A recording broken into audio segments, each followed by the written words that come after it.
Picture Mysore in the early 1960s. Inside a modest classroom, there's an 18-year-old boy at a chalkboard.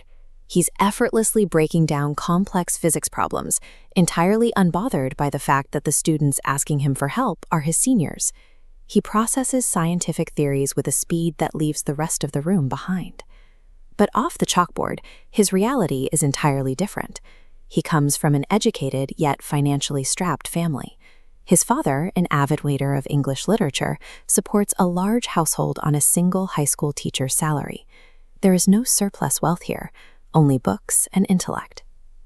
He was short, he was sharp, he was the brightest boy in his class. His seniors used to ask him to solve their difficulties in science. అతను పుట్టిగా ఉండేవాడు, కానీ చాలా చురుకైనవాడు. తన తరగతిలో అందరికంటే తెలివైనవాడు. సైన్స్లో తమ సందేహాలను తీర్చమని సీనియర్లు అతడిని అడిగేవారు. This creates a heavy, immediate tension. We have a young man possessing a world-class mind, firmly anchored to the ground by his family's economic reality. After school, the scene shifts to the shade of a stone mandap near the Chamundi Hills. While the other boys sweat and struggle through practice equations for their engineering entrance exams, he sits calmly, smiling shyly, acting as an impromptu guide and solving their math problems in seconds. Sitting under that tree, he holds a single, vivid ambition. He wants to pass the entrance test and walk past those golden letters to study at the Indian Institute of Technology in Madras. All these IIT aspirants would sit below the shade of a stone mandap close to Chamundi Hills in the sleepy town of Mysore. He sat alone below a tree and dreamt of studying at IIT. Telugu ఎక్కు IIT చదవాలనుకునే ఈ విద్యార్థులంతా మైసూర్లోని చాముండి కొండల సమీపంలో ఉన్న ఒక రాతి మండపం నీడలో కూర్చునేవారు. అతను ఒక చెట్టు కింద ఒంటరిగా కూర్చుని ఐఐటిలో చదువుకోవాలని కలలు కనేవాడు. For a boy of his background in 1962, the IITs were the absolute pinnacle. Admission represented the definitive path out of financial struggle and the ultimate validation of a brilliant mind. So he travels to Bangalore for the entrance exam. He takes the test and the results arrive. He has passed, and not just passed, but secured a high rank. He's thrilled. He runs to a dimly lit room to share the news with his father. But instead of celebration, his father stops reading his newspaper, looks up, and delivers a crushing refusal. He has 5 daughters to marry off and 3 sons to educate. A single salary simply cannot cover the expenses of IIT. Anna, I have passed the exam. Well done, my boy. I want to join IIT. My son, you are a bright boy.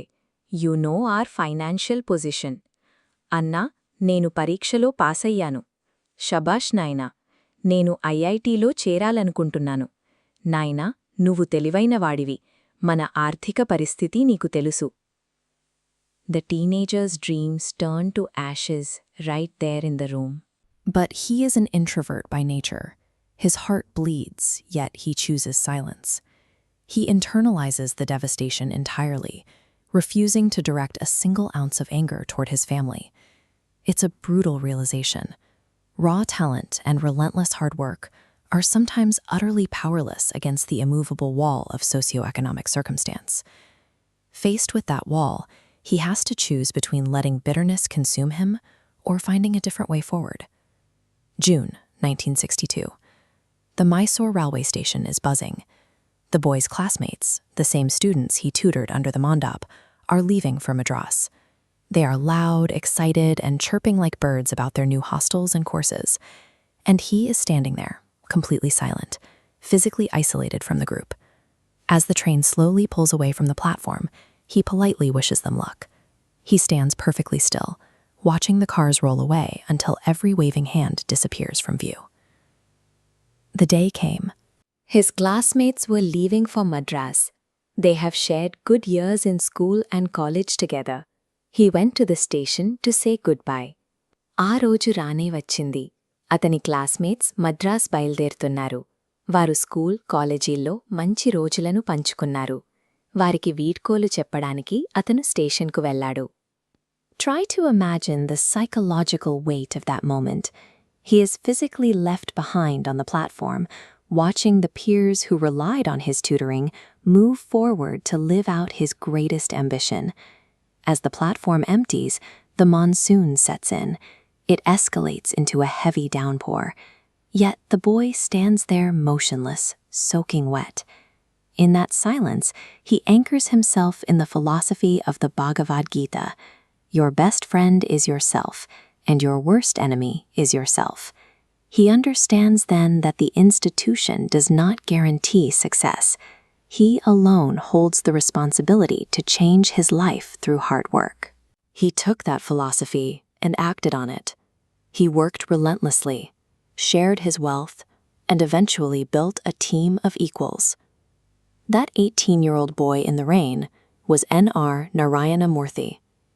He went on to pioneer India's IT industry, founding Infosys, and becoming a global icon of simplicity and wealth creation.